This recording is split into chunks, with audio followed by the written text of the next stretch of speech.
लगता है पढ़-पढ़ के काफ़ी ज़्यादा सैचुरेशन आ गया है ना?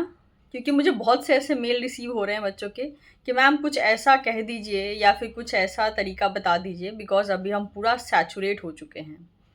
तो आप लोग के लिए ये एक मैसेज है मेरी तरफ से कि ज़्यादा दिन का टाइम नहीं बचा है। मोस्ट प्रोबेबली जो पहला रेट होगा वही हमें मिलेगा, that is for your CSIR net June 2024 examination. तो ये जो कुछ दिन का हमारे पास टाइम है, लगभग आप कह सकते हो रफली 10 से 15 दिन का टाइम, इसमें जो है होता है ना कभी-कभी कि हम जब रेस जीतने वाले होते हैं या रेस के जो फिनिशिंग पॉइंट पे हम पहुँचने वाले होते हैं, तो उस टाइम तक लगता है कि नहीं, अब और एनर्जी नहीं बची है एक भी कदम आगे बढ़ाने की। लेकिन वो सबसे कह सकते हो आप सबसे क्रूशियल टाइम होता है जिसमें कि आप सबसे ज़्यादा जो है फ़ोर्स लगाते हो ताकि आप उस फिनिशिंग पॉइंट को सक्सेसफुली क्रॉस कर जाओ। तो आप सबसे यही रिक्वेस्ट है कि वो जो फिनिशिंग पॉइंट है उसके पास आप पहुँच चुके हो। तो अगर उस फिनिशिंग पॉइंट से पहले-पहले अगर आपको लगे कि आप बहुत थक गए हो, अब और नहीं हो रहा है, तो वो बहुत बड़ी गलती होगी आपकी। क्योंकि वही सबसे बड़ा एक मौका होता है जब हमें अपना सबसे ज़्यादा फ़ोर्स लगा के उस फिनिशिंग पॉइंट को सबसे पहले हमें ख़त्म करना होता है। देखिए, जनरली क्या होता है कि हम 6 महीने से तैयारी कर रहे हैं, दैट इज़ व्हाई अभी क्या हो रहा है ना कि हम रिपीटेड मैनर में एक ही चीज़ को बार-बार पढ़ रहे हैं, रिवाइज़ कर रहे हैं, तो सैचुरेशन आना एक बहुत नॉर्मल सी चीज़ है।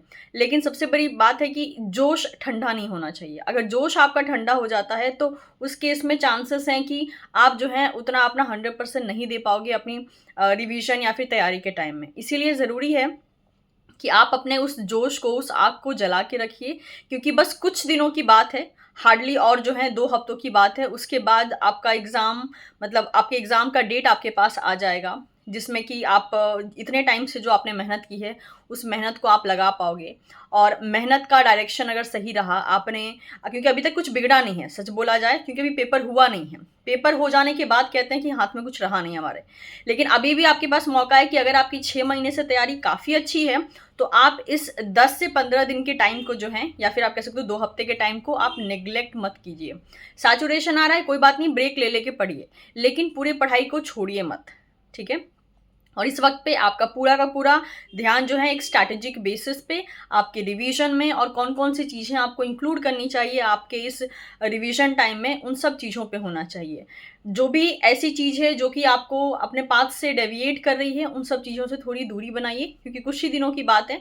एक बार आपका पेपर हो जाएगा, तो उसके बाद आप अपने टाइम को अपने अकॉर्डिंग रेगुलेट कर सकते हो। लेकिन अभी फ़िलहाल में जो कह सकते हो आप लिमिटेड बेसिस पे जो हमारे पास टाइम है, उसको हमें बहुत सोच समझ के इस्तेमाल करना है।